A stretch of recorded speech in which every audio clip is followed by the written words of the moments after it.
Welcome to the 7th session of the Marriage Course, where we're going to be talking about how we put love into action. A group of children were asked their views on love and marriage. The first question they were asked was, how can a stranger tell if two people are married? Rick, aged 8, said, they might have to guess, based on whether they're yelling at the same kids. The next question was, what do most people do on a date? Leah, aged 8, said, dates are for having fun, and people should use them to get to know each other. Even boys have something to say if you listen long enough. In answer to the question, when is it okay to kiss someone? Michelle, aged 10, replied, it is never okay to kiss a boy. They always slobber all over you. And to the final question, how do you make love last? Two 8-year-old boys gave some particularly valuable advice for husbands. Ben said, be a good kisser. It might make your wife forget that you never take the rubbish out. Meanwhile, Tom advised, don't forget your wife's name. That will mess up love. And if you asked an adult what love is, they'd usually define it in terms of feelings. But we believe love is more than just feelings. Love is about what we do. It involves action. Love always means making a sacrifice for the sake of another. A marriage that is full of love is one in which we're giving to each other, where we're aiming to meet our husband or wife's needs so as to make them feel loved. We asked some people on the street questions about love. The first question we asked was, how do you like to give and receive love?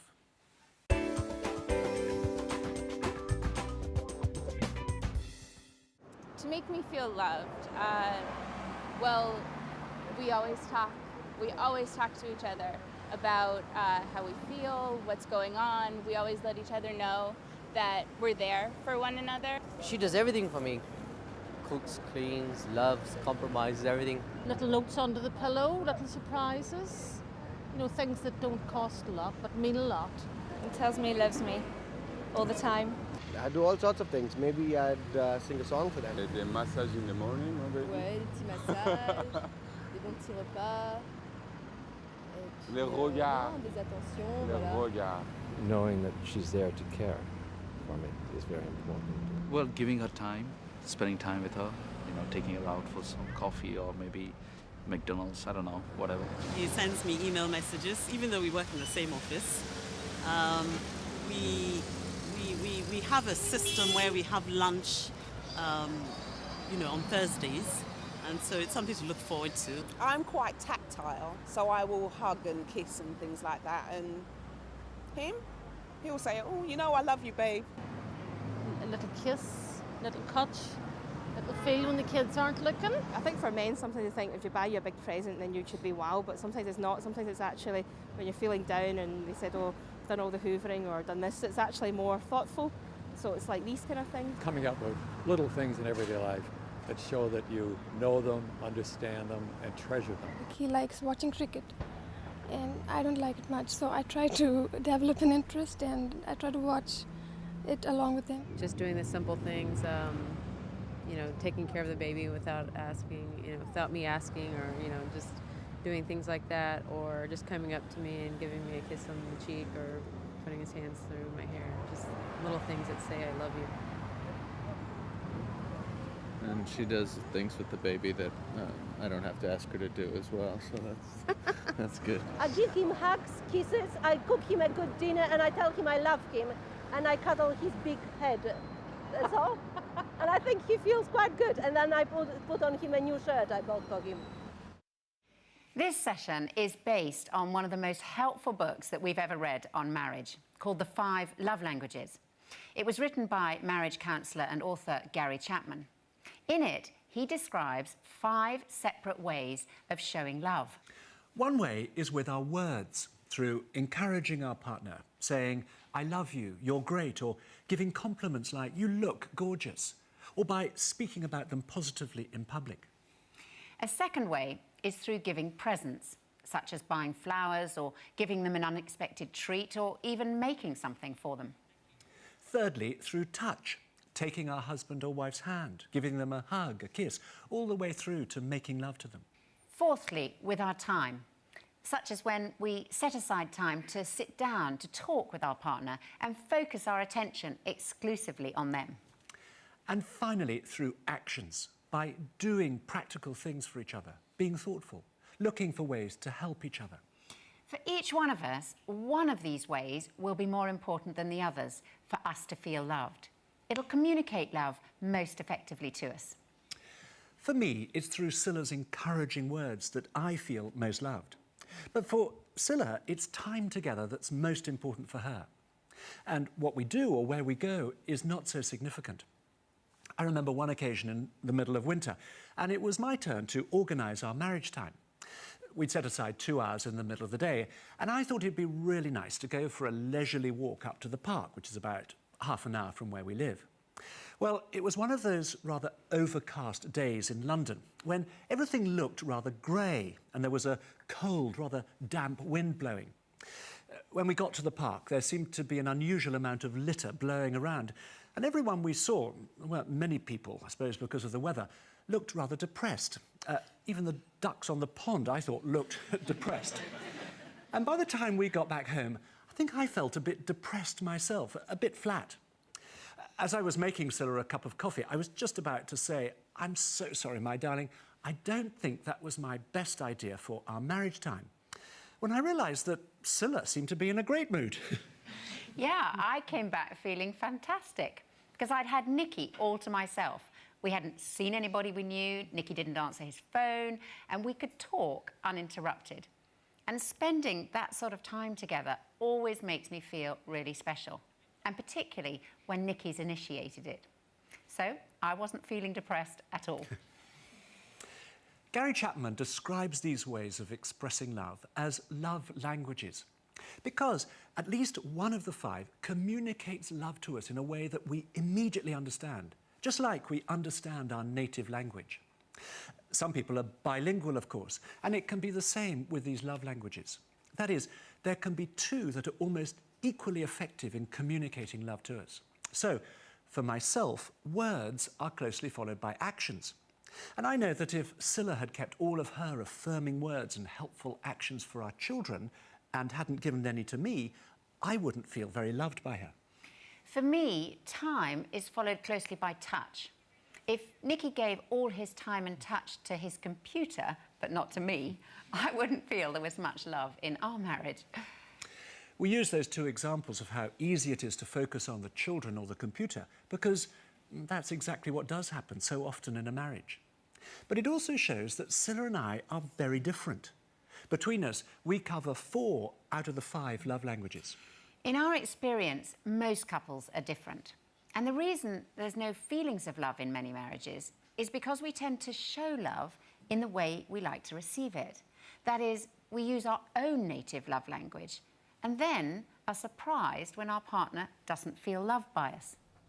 The concept of love languages was really important. When we first learnt about it in the course, it was really important to realise that actually Elise doesn't receive love the same way that I like to receive love, and to realise that leaving notes or telling her how beautiful she is or how much I appreciate her or preparing surprises for her is really how she can feel loved by me, and that's not necessarily how I like to feel loved. And so David would sort of do things like come and hug me all the time and stroke my arms and stuff like this. My arms get really ticklish, so it would just annoy me. And we'd be having people over for dinner and I'm sort of running around trying to get everything organised, and David just comes over and wants to give me these big hugs, and I was like, get off me, people are coming. And then I realised that's actually what he wanted. So for me now to know that actually one of the nicest things I can do for him is to stroke his back or to hug him or to touch him is a really special thing. Some people think that their husband or wife should automatically understand their way of showing love. But that's like thinking the French should understand English if we speak slowly and loudly enough. If we want to communicate effectively in France, we must learn to speak French. And we must communicate love to our husband or wife in the way that they best understand it. We must learn their love language. It's no good a husband saying, "But I kept telling her I loved her," if his wife's love language is time. It's no good his wife saying, "But I worked so hard for him," if his love language is touch. It's no good another husband saying, "But I bought her all those presents," if his wife's love language is words. I used to try to demonstrate my love to Deb by buying her gifts. You know, it's something my dad was really good at. He used to buy gifts for my mom, and she loved it. And so I remember once I bought Deb this really nice pen. We were on holiday, and I went into this gift shop, and I bought her this really lovely pen, and I gave her the pen just out of the blue, and because I knew she needed a pen, and so she looked at it, oh, that's really nice, and she opened it up. And then 2 weeks later, I was chatting with Deb's best friend, Helen, and Helen pulled out this pen. And I said, you know, I bought Deb a pen just like that. And she said, oh, Deb gave me this pen. I went berserk, and I went back and talked to Deb. What are you doing? But I realized, actually, that for Deb, gifts aren't really a big deal. When we first try using our partner's love language, it can feel odd, rather artificial and a bit forced. Some people think that love should always be natural and spontaneous. But loving effectively can take real work, just like learning a foreign language.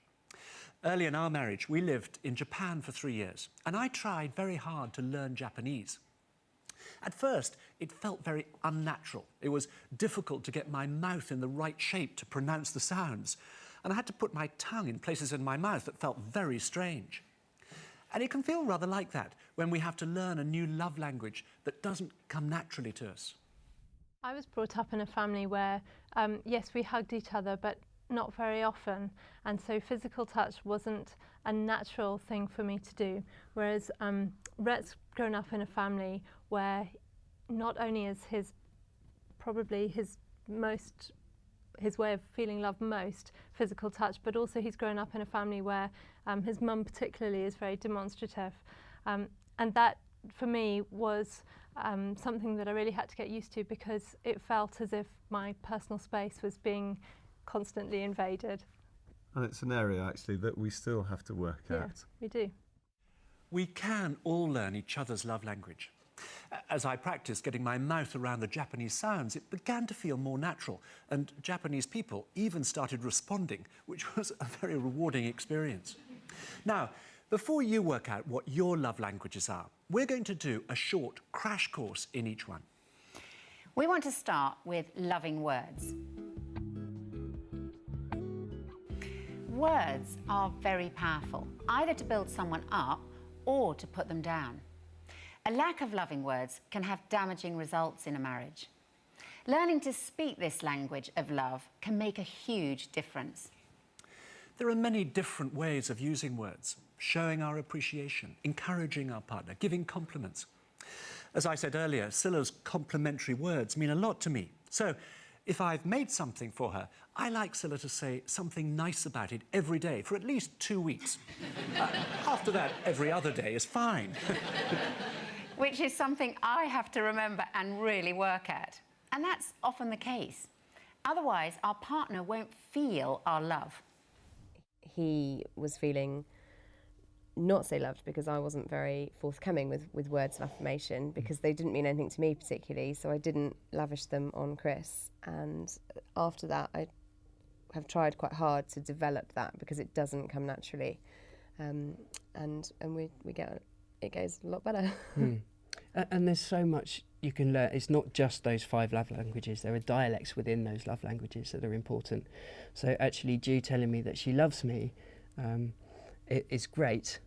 Words of affirmation are never going to go amiss for me. But if she tells me that she's proud of me, that's a cut above everything else. That's wonderful. When she's encouraging in that way, I find that fills my tank, as it were. Probably because of, I don't know, my background from my parents. As they went their separate ways and divorced, there was little time for kind of affirming words and that side of things. And there may be something in that, but now they are the most important thing to me.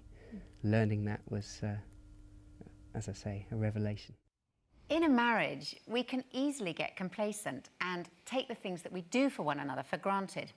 I know if Nikki says to me, your spaghetti bolognese is the best in the world, when I've cooked it 1,000 times, it makes a huge difference to me. It shows me he's noticed and I feel valued, even over such a small thing. I don't feel taken for granted. Encouraging words are also vital in a marriage. I remember counselling a couple once, and they were about to divorce. And honestly, the air was vitriolic in the room. They just hurled insults and sarcasm at each other. And finally I said, stop. I said, can you tell me anything positive at all about your wife? He answered in a heartbeat. He said, she's a fantastic mother. I saw a look of utter astonishment cross this woman's face. She had never, ever heard her husband speak positively about her in public. I said to her, can you tell me anything positive about your husband? She said, same. He's a wonderful father. And I felt the atmosphere in that room change within milliseconds. In fact, I left the room and left them talking. And when I came back an hour later, they were still talking. The power of words is awesome. And you know, sometimes I meet people. I might be talking to a man and he'll say, oh, that's just me, I'm just sarcastic. She knows, no, that's not good enough.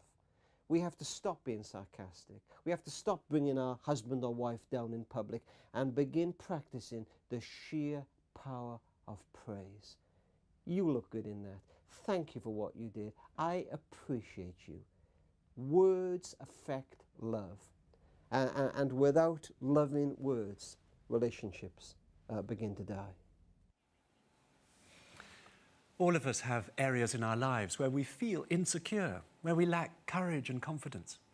For example, our partner may be nervous about starting a new job, and we can encourage them by saying, you're great, everyone will love you, I'll be thinking of you today.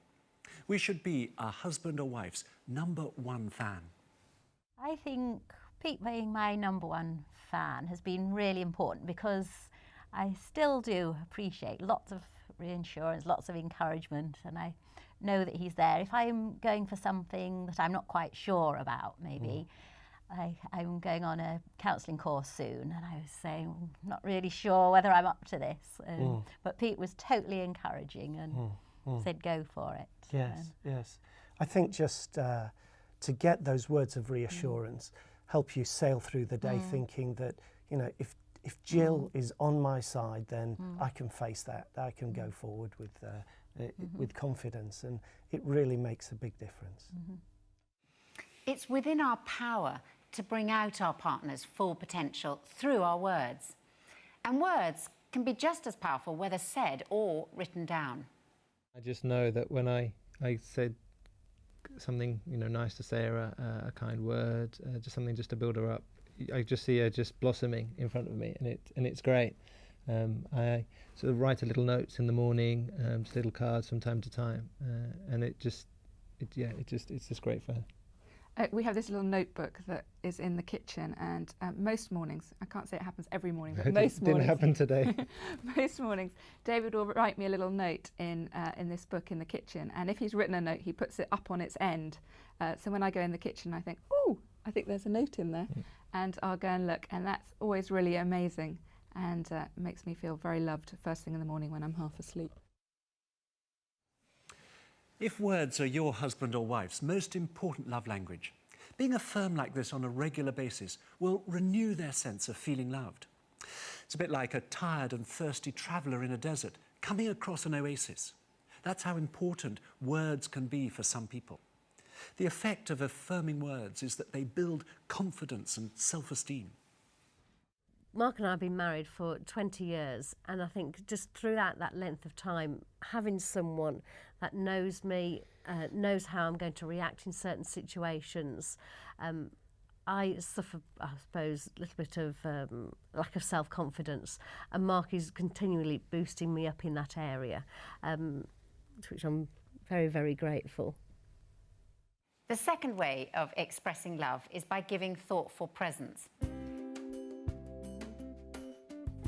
Presents are visual symbols of love. They communicate strongly at an emotional level. If you're a natural spender, this means of expressing love probably won't be too difficult. But if you're a natural saver, you may find it just a little bit more challenging. If you don't buy non-essential things for yourself, you probably won't think of spending money on your husband or wife. For those of you who are savers, maybe you could see it as an investment in your relationship. really helped me understand Rachel. I don't get presents, but yet for Rachel that is very high on her love languages. She really values presents, and they don't have to be the most expensive present in the world, but the present and the thought behind it mean an awful lot to Rachel. And for me, I don't really get that at all. So I'm learning to work with something that I don't understand. You know, and actually, you know, again, be a bit intentional about it, and maybe schedule it in my diary, or try and think of a time maybe that I could buy, you know, a present that is unexpected. There are three things that we want to highlight about giving presents. First, they can be inexpensive, but still have a high value as a visual symbol of love. For example, one flower picked from the garden, or your partner's favourite chocolate bar left with a note. Doesn't cost much, but in emotional terms, it can mean a great deal. I think for me, receiving presents and giving presents is really important as a way of communicating love. And it doesn't matter whether they're surprise presents, practical presents, or any sort of presents. I just like receiving presents, especially presents that are thoughtful presents. I think my most successful present that I ever bought, which had a response far in excess of the cost of the present, was actually one Christmas. I think it was in your Christmas stocking. I bought Liesl a tube of toothpaste. I can't remember actually anything else Rhett gave me that Christmas, but I really remember that toothpaste because not only had he noticed that I always bought a toothpaste that had a whitening agent in it. He'd noticed that I was saying, oh, I can't eat this, it makes my teeth hurt when I ate something cold, or I can't eat this, it's too hot. And he'd actually gone out and thought, well, I need to buy a toothpaste for sensitive teeth, and I need to buy a toothpaste that still is whitening. And he bought me this toothpaste. It was just like, yes, you really know me, and that made me feel so special. Secondly, don't only wait for special occasions. It doesn't have to be only birthdays, anniversaries or Christmas. Spontaneous and unexpected presents can be fantastic and make someone feel very special and loved. For example, if our husband or wife is going through a particularly hard time, a present can communicate, I'm with you in this difficulty, I understand, I care about you. Or if there's an achievement to celebrate, a present means I'm proud of you. Thirdly, actively discover what presents your partner likes to receive. Obviously, it needs to be within your budget. Think back to things your partner has said they've especially liked over the years, from yourself or from others. There's such a range of presents. Tickets to a football match or a concert, something to eat or drink that they probably wouldn't buy for themselves, something they like collecting. Some people like surprise presents, others really don't. And for some, the way it's wrapped up is as important as the present itself. We both enjoy buying and receiving gifts and presents, but I really struggled with the wrapping it up, because to me, it's the gift, isn't it, that matters. And I would be just as happy to give him his CD in the plastic bag that they gave it to me in the shop, whereas actually you go to really quite a lot of trouble, don't you, with kind of paper and bows and ribbons and things, and I just think, what a waste of money, because all of that's going to go in the bin. I could have got more of a gift. But actually it's really important to you that I take care to wrap it up, and we had to talk about that, didn't we, that you actually, that for you is part of the gift, is the care that's been taken in presenting it and giving it. The best present givers are those who find out what the other person likes, rather than giving what they themselves would like to receive. Does your husband or wife like very practical presents or something more decorative? Nicky and I are quite different. He loves practical presents and I really don't. And when we first got married, I gave Nicky lots of weird and impractical things that, looking back on now, I realise I liked, but he really didn't very much, though he didn't let on. And I've learned over the years, and now I really try hard, to give him the thing that he's probably asked me to give him. So, for example, recently he asked me to give him a battery-powered pencil sharpener for his birthday. Well, I just found that so hard to do, as I thought that is a really boring present. But for me, it was one of the best presents Scylla's ever given me. It also took me a while to learn that Scylla doesn't like practical presents. When we'd been married about 5 years, our home had 2 loos, 2 toilets. both of which had very uncomfortable plastic seats. And I suddenly had a brilliant idea of what to get Scylla for Christmas. I went out and I bought a very smart pair of wooden seats. I was so excited, I couldn't wait to give them to her. Now, Scylla's normally very good at expressing her excitement when she opens presents, but even she struggled to think of anything nice to say when she opened them and saw what I'd given her. I'd have loved them. Does anybody see my point? The disappointment factor was massive, but I suppose we are still using them 25 years later. We want you to take a few minutes now to tell your partner what have been the best presents that you've received from them. And be specific. Explain why they were so special and meant so much to you. And don't be hurt if it's not what you expected to hear. It's never too late to change.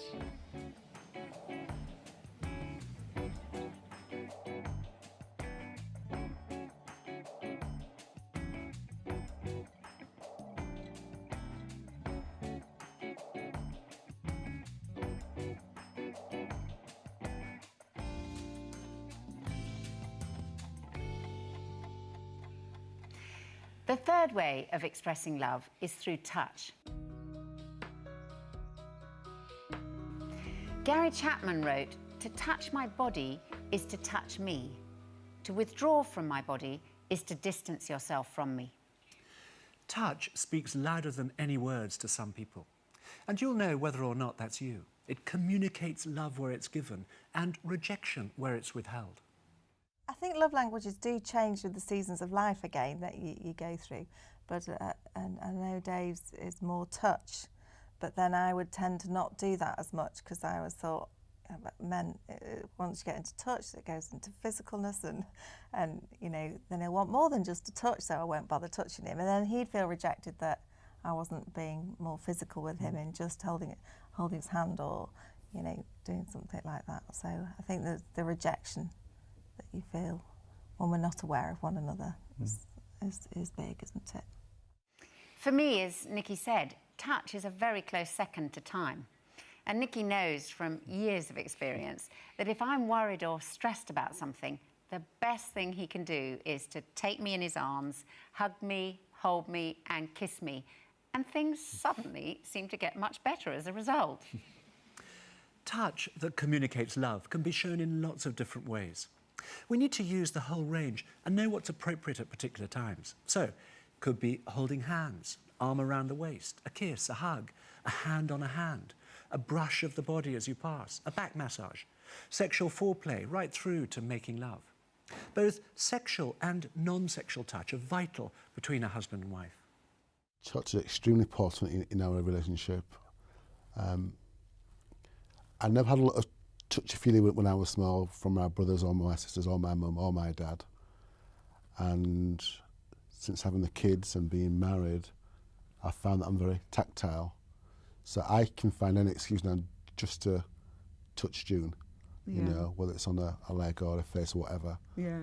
I'll find any situation just to touch her. Yeah, it's really funny. We've got a galley kitchen in our house and it's quite long. It's 17 feet long and about 8 feet wide, 6 feet with the units. It's not so narrow that two of us can't pass at the same time, but that's one of the things that Eric started to do when we had the kitchen redone, and is pretending that there wasn't enough room to squeeze past. So we do this little squeezy, full body contact thing in the kitchen, and it turned into quite a joke, and now it's a bit of a signal between us, isn't it? It is.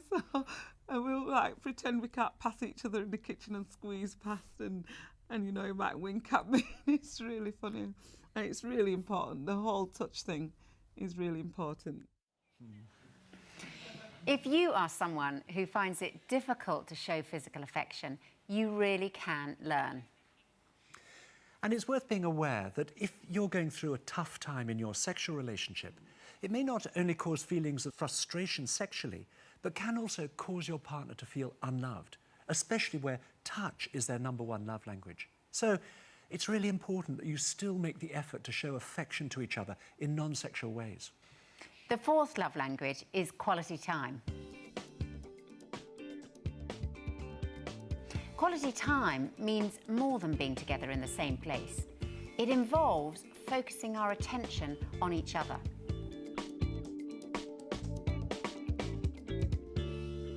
Gary Chapman tells the story of a couple who came to see him. Both husband and wife worked full-time, and she suffered from ill health. So he did all he could when he got home from work to express his love to his wife. He cooked, he cleaned, he looked after the garden. This husband said to Gary Chapman, "She still says she feels that there's no love in our marriage. What more does she expect from me?" At which point, the man's wife said to him, "I wish you would stop doing things and sit down with me just to talk." Clearly, he felt love through actions, while she felt love through time. For someone for whom this is their love language, a lack of time can cause them to withdraw. There are times when I spend a long time in the office and don't come home for extended periods, and that really does. It takes us another 2 or 3 days after that for us to sort of really come back together. I mean, typically when we go on holiday, I'll be trying to get things finished before we go away, and it'll take 2 or 3 days before we properly relax and really come back together again. Yeah, because I find myself, because it's my love language is quality time, and I find myself really withdrawing if I don't have that. And so, of course, we haven't spent time already, a couple of days perhaps together, and then we do come back together, and it takes me quite a while to thaw out and sort of let David back in again. We want to look at 3 aspects of friendship, which all involve quality time together. First of all, talking together, sharing our thoughts, feelings, fears, hopes and disappointments with each other. We need quality time to be able to express to one another our thoughts and feelings, whether they're positive or negative. I realized that after this marriage course, we began to go into, deeper into our conversation, listened better, and then, responded better to each other. For me, that was very good. I remember some of the questions in the course helping me to share some difficulties I was going through with my back problem. I have a backache, and I found it so difficult communicating my fears to Elizabeth, thinking that I may scare her of what possible handicap I could have in the future. But the course helped me to talk it through, and afterwards I appreciated so much her sensitivity towards me in regard to my health. She was always willing to do certain things that I normally would do for myself, just so to help me out. A second way of spending quality time together is through eating together. Meal times present some of the best opportunities for quality time, and we need to make use of them. Years ago, when our children were young, we left them with their grandparents for 3 days so that we could spend some time on our own. And we went to stay in a small hotel in the Highlands of Scotland. And we'd been really looking forward to this opportunity to finish a sentence without being interrupted by the children. I'll never forget going into the dining room the first night. It was full of couples sitting at tables for 2, and all of them looked as though they'd been married much longer than us. However, apart from the sound of knives and forks on plates, there was total silence. We were given a table right in the middle of the room, and we sat as close as possible, talking in whispers so that our conversation wasn't overheard by everyone else. And I remember thinking, I'm sure if those same couples had been out with friends, or even if they'd been at a party with complete strangers, they wouldn't have sat in silence throughout the evening. They would have made an effort to initiate conversation. The tragedy for many married couples is that they fail to recognise that the greatest effort should be made with each other. Before we came on the course, we spent most evenings with the TV on. And Jill would watch the TV more often than I would. I usually don't watch telly and would end up drifting off to the computer. And that meant that most evenings we didn't talk at all. After the course, it was very different. yes, we decided there weren't going to be any TV dinners anymore. We were going to concentrate on talking together. So I'm home first, and I'd set the table and have candles and make it look really special just for the two of us. And we now really talk at a mealtime in the evening. Thirdly, having fun together. Friendships are built on shared experiences. Shared experiences give us a store of shared memories. On our marriage preparation course, we get the engaged couples to write down a list of the things that they enjoy doing together. And their list includes all sorts of things like going to the cinema, playing a sport together, going for a walk, cooking together, shopping, exploring new places together, and so on. Our aim is that in 5 years' time, they can ask themselves if they're still having fun together, doing the things that they both enjoy. During the marriage course, we've given you homework that we hope has stimulated further conversation. But it's important not to be always analysing our relationship or to become over-intense. This can be draining for some people. We all need fresh experiences in order to breathe fresh life into our relationship. And that's where our marriage time can help. I think marriage time was something that I certainly lacked in my effort towards Carol, without any doubt. And I think where we are now getting on much better is that we're doing quite a few more things together on a more permanent basis. And I think one thing that we enjoy doing together is a couple of things. One, we like running together, and also we go to the theatre a lot, which we enjoy and share as well. So one thing we don't do though is I still don't go to football, so no, I still hate football, and he still goes to football. You can't have everything in life, can you? It's all about balance and sharing. Yeah, but we are doing the marathon together in April. Yeah. But yeah, it's fun in different times. I think it's fun time. I think people think you've got to sit down and discuss all your issues, which isn't what marriage time is actually about. It's about doing some fun things. One time we do things for you, one time for us, and sometimes do new things together, which is actually the theatre. Yeah. In this next exercise, we're going to get you to think of the things that you enjoy or have enjoyed doing together, or perhaps you'd like to start doing together. You could then use your lists as ideas for your marriage time in the weeks to come.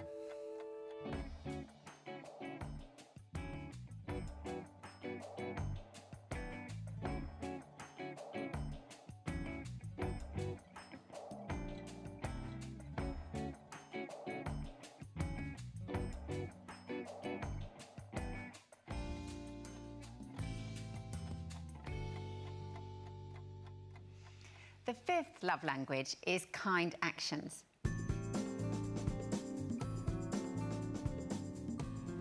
This is expressing love through doing things for each other, through seeking to meet our husband or wife's desires and needs in practical ways. So it's things like cleaning the house, making them a cup of tea, doing the finances, helping with a job application, making them their favourite meal. I can tell Ju that I love her until I'm blue in the face, but it's water off a duck's back, really. If I take the bins out, however, without being asked first, I become Superman immediately, which is great. Yeah, that's really true. I haven't really got any time for him telling me that he loves me at all. It's just like, you might as well say, I like chocolate, because actually, to me, it doesn't mean anything unless he actually does something about it, which is what we really discovered, didn't we? This is the second most important of the 5 expressions of love for me. And Sulla does many things on a regular basis that mean a lot to me. But I particularly love it when she does something I'm not expecting, such as packing for me if I've had to go away overnight and have been under pressure, or bringing me tea and toast when I've been struggling to prepare a talk. Often the crisis has been self-inflicted through taking on too many commitments, and I felt really loved by Sulla's kindness and thoughtfulness. And after many years of marriage, I continue to be amazed by all that Sulla does for me, both the routine and the non-routine. And I sometimes catch myself wondering, why does she still do all these things? And the only answer that I can come up with every time is, it must be because she loves me. A damaging attitude in marriage is to think it must be fair. I did that for you, so you should do this for me. Or I'll do this if you do that. And when life is hectic, the instinctive question that we ask is, why isn't he or she helping me? It's so much better to turn it around and ask the question, is there something I can do to help you? If actions mean a lot to our partner, that will be especially important. Those are the 5 ways of showing love, through words, presence, touch, time and actions. We're now going to hear from our feature couple, Paul and Sonia, who've been married for 7 years and did the course at the end of their first year of marriage. One of the really exciting things that we got out of the course had to do with the session that we did on love languages. We hadn't even heard of the concept of love languages. We didn't know that they existed. We didn't really understand how each other wanted to receive love. I would do what worked for me, and Paul would love me in the way that it worked best for him. My number one love language is physical touch. And I think in the first year of our marriage, before we went on the course, I'd put my arm around Sandra and give her a kiss and a cuddle. I grew up in the States and had a loving upbringing, but we didn't necessarily go around showing physical affection. I didn't understand why it wasn't that exciting for her as it was for me. My mum and dad didn't necessarily show their love to each other that way, holding hands and kissing in public and this kind of thing. So coming to Europe and living here and seeing that, I didn't realize just how unaccustomed to this type of thing I was. And it was only after taking the course that I then understood, well, actually, that is not her prime love language, therefore it doesn't do for her what it does for me. And I just would not have known that had we not gone on the course. Because I've come to understand that physical touch is very important to Paul, I try to make sure that, you know, I hold his hand or hug him or something like that. And it's appreciated. My number one love language is kind words. It's important to get encouragement, whether it's about my work or it's how I look when we're getting ready to go out.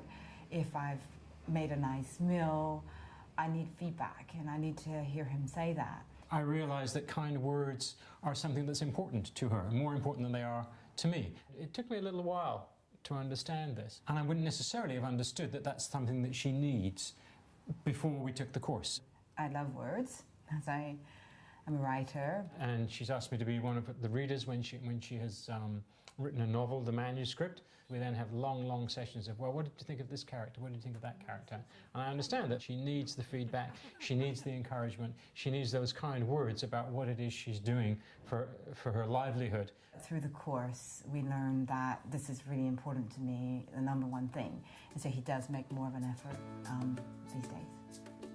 We came to understand so much about the way that we could relate to each other and convey our feelings and love to each other. It has changed our attitude towards each other, and we understand now that we do have love languages and that they are different, that we don't have the same love language. And I think that's the big realization that has come out of taking the course. Somehow in our just day-to-day of being with each other, we've just incorporated that. It's a part of us now, and it's fantastic. We want you to turn now to the exercise in your manual entitled Discovering Your Own and Your Partner's Love Languages. And one of the best ways of doing that is by thinking of specific occasions when you've known your husband or wife's love for you. To give you an example, yesterday I asked Stella to write out a list of 12 ways that she feels loved by me. And I asked her not to tell me what she'd put. So, this is the list. And this is what she wrote. The top 12 occasions I know you love me, brackets, feel very loved by you. Number 1, when you think up special surprises, brackets, every so often, for our marriage time, like tickets to the theatre. Number 2, when you initiate and plan a night or two away together, just like you did a few weeks ago. Phew, I'm glad I managed to book that hotel. I'm really looking forward to our 4 days away at the end of May, though it was a very close call, you forgetting to book the room. It was, wasn't it? One of the best parts is talking about it and deciding where to go, because then I can plan and look forward to it. Number 3, the way you often come up to me and put your arms around me and kiss me, or touch me in some other affectionate way. when I'm totally not expecting it, like when I'm making a cup of coffee or a sandwich. Number 4, in the summer on holiday in Ireland, when you suggested we walk down to the sea at midnight to sit and watch the moon come up over the water. Very romantic. Number 5, when you always come round to the passenger side of the car and open the front door, open the door for me to get in, before going back round to get in the driver's side. Brackets, it must be so annoying for you, but it makes me feel very special, close brackets. Number 6, when you bring me a cup of tea in bed every morning. Number 7, when you compliment me on how I look, or when I've made a nice dinner for people. You notice the little details, which means I don't feel taken for granted. Number 8, travelling anywhere with just you. You know how much I love journeys, brackets, especially journeys other people find boring. And you make it like a treat and an adventure. Number 9, having a bath together.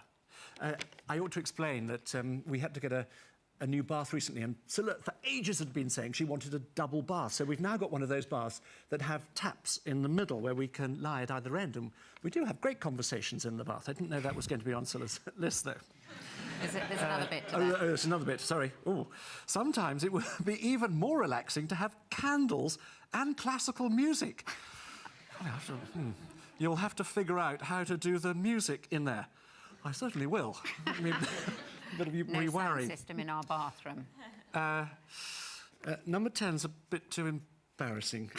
You don't need to read won't it. read that out if you don't mind. Number 11, going power walking and talking with you in the early mornings. Number 12, Saturday morning, lying in bed together, reading the Bible and praying, reading the papers and not being in a rush.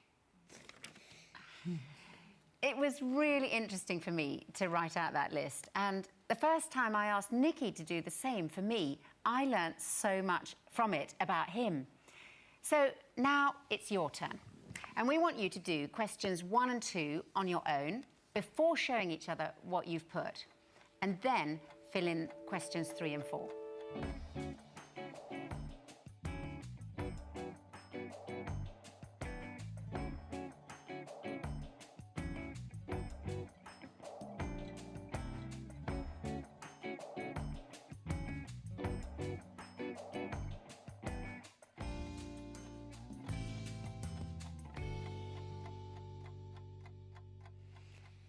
As we come to the end of the marriage course, it would be a mistake to think that we've sorted out our marriage and that's it. Some people on their wedding day say, "This is the best day of my life. It can't get any better." But marriage isn't static. It's designed to be a dynamic relationship that keeps changing. And that's why we sum up the content of the course with the marriage wheel, because a wheel is designed to turn and to move forwards. In our first year of marriage, Scylla and I were both students and we had very little money. We needed a car and we ended up buying a 16-year-old sports car from a cousin. Well, it wasn't perhaps the wisest decision of our marriage. The car went wrong on average about once a week. As I enjoy mending things, though, and had lots of time in those days to repair it, we managed to keep it going. And during our summer holidays, we decided to drive out to Greece. It was an amazing adventure. We drove through countries we knew nothing about, usually sleeping on the side of the road. We visited ancient Greek ruins, swam off deserted beaches, and lived off feta cheese, olives, and tomatoes. By the time we got home, 6 weeks later, we'd covered 6,000 miles, or about 10,000 kilometres. We did have loads of punctures and broke down several times, but we managed to bring this car back in one piece. 2 years later, we went to live in Japan, and we left the car locked up in a garage for 3 years. When we returned, I was so excited to get it out again, only to discover that just about everything on it had seized up and rust had taken its toll. It was going to be far too expensive to repair it, and so with great sadness and reluctance, we sold it for a pittance. I still get pangs of nostalgia for that car. Now, we tell you this story because cars must be driven and maintained to keep them in good working order. And it's the same with a marriage. Marriage is a journey. It takes us through different places, over different terrain, and through different seasons. The topics that we've covered on the marriage course are the tools that we use to maintain our relationship and to keep it moving forward. Tackling problems together, telling each other when we're hurt and saying sorry to and forgiving each other, using each other's love languages, having marriage time on a regular basis, and talking about our feelings and listening to each other. I think it's so important for a marriage to keep talking about it, to keep talking, keep communicating. And I think keep working at it, because we're changing at different speeds, our circumstances are changing, whether it's work, whether it's friends, whether it's children. Everything's changing around you. The context within which we live and operate changes. So we've got to keep adapting to that and adapting to each other. And I think that business for us of keeping in tune, of being tuned in, has been crucial. We've always got to keep tuning in. Other people will join us for parts of the journey. And when our marriage is working well, many others will benefit from it and enjoy travelling with us, friends, children, if we have them. For all of us, parts of the journey will be very challenging. And while our trip to Greece was very exciting, it was also hard at times. In fact, in some places, the road was so bad and this car was so low to the ground that one of us had to get out and walk for a short way so that the potholes didn't take the bottom off the car. And like that trip, marriage is challenging. As much as a car wheel needs the rim, so with the marriage wheel, commitment holds it together. Expressing our commitment to each other is essential to the success of the journey. We don't need to be afraid of commitment. It's actually liberating in a relationship when we can take a long view, when we're able to plan our future together, when we understand that feelings come and feelings go. We won't always be feeling infatuated. And when we believe that if things are hard now, they don't have to stay that way. When we're both committed, there's nothing we can't work through. In fact, every difficulty can become an opportunity for growing together because we're committed to travel this journey side by side. And that'll mean understanding what's important for each other and making compromises for each other's sake. One of the toughest times that we've had is realising, well, we always knew that we wanted to live in different countries. I'm English and I love England and want to stay in England, and Lise grew up in Australia and loves Australia and wants to move to Australia at some point, and we always knew we disagreed. But this summer in England has been particularly wet, August, and Lise at one point just said, I really can't handle it anymore, I need to move to Australia. And it was a difficult 3 months or so while we wrestled with what would that mean and where do we live and how do we move and what about jobs and finances, and it was a really difficult time trying to understand why the other would want to be in a country that, or not in the country that we loved so much. And I guess the things that helped was really just using the tools of the course of trying to understand how we felt and talking to people who are in similar situations and praying about it and being practical, and at the end of the day reaching a compromise of staying in England for a finite period of time but knowing that we'll move to Australia. I really realised that for David this is such an important time in his life, for his career. So I think sort of putting my needs aside for this short time will really make a difference to us in the long run. So it was a compromise. Yeah. But it was tough, and it now feels so good to have that behind us. Yeah. Marriage is not always easy, but it is richly rewarding. And we believe marriage at its best is an adventure of love that lasts a lifetime. We want to say congratulations on what you've achieved so far. Some of you have been married a short time, and some for much longer. Building a marriage is a significant achievement, and in years to come, we'll look back on having built a marriage as perhaps the most important achievement of all in our lives, as many other people will benefit, including children. Marriage takes commitment and courage, but we believe that God has called each of us to a partnership with our husband or wife that he wants to use. As the author Antoine de Saint-Exupéry said, love does not consist of gazing at each other, but in looking together in the same direction. Marriage has a purpose beyond our own happiness, and it's worth working out together how, as a couple, we can make a difference to others.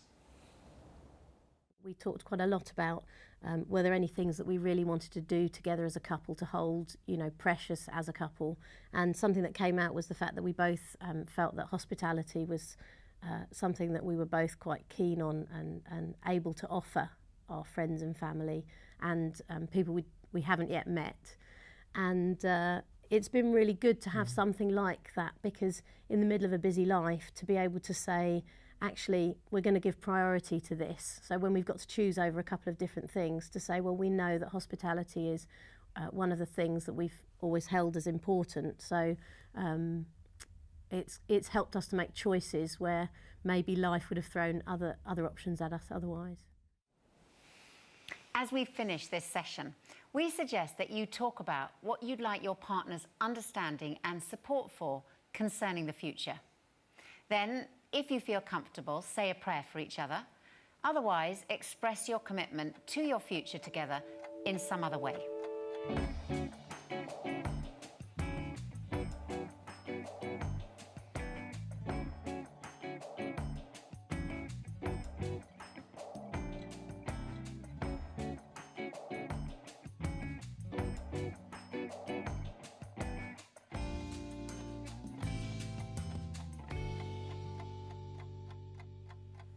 We hope you've enjoyed looking to the future and learning about love languages.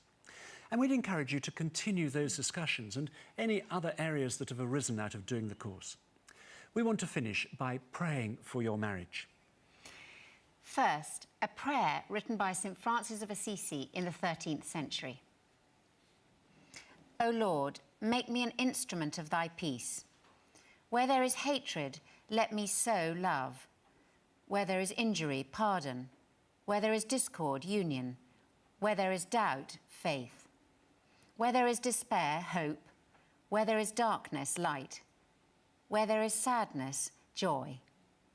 Grant that we may not seek so much to be consoled as to console, to be understood as to understand, to be loved as to love. For it is in giving that we receive. It is in pardoning that we are pardoned, and it is in dying that we are born to eternal life. Lord, we thank you for the power of love. Thank you that your love never fails. Thank you for each couple doing this course, and we pray that you would bless each marriage and use them together to be a source of love and encouragement to many others. And we ask that in our marriages, love and faithfulness would meet together. For Jesus' sake. Amen. That brings us to the end of this session. And we hope very much that you've enjoyed the whole course and that what you've learned will make a difference to your future together. And we hope that as you keep investing in your relationship, it will grow deeper and stronger in the years to come. Thank you for joining us. Goodbye. Goodbye.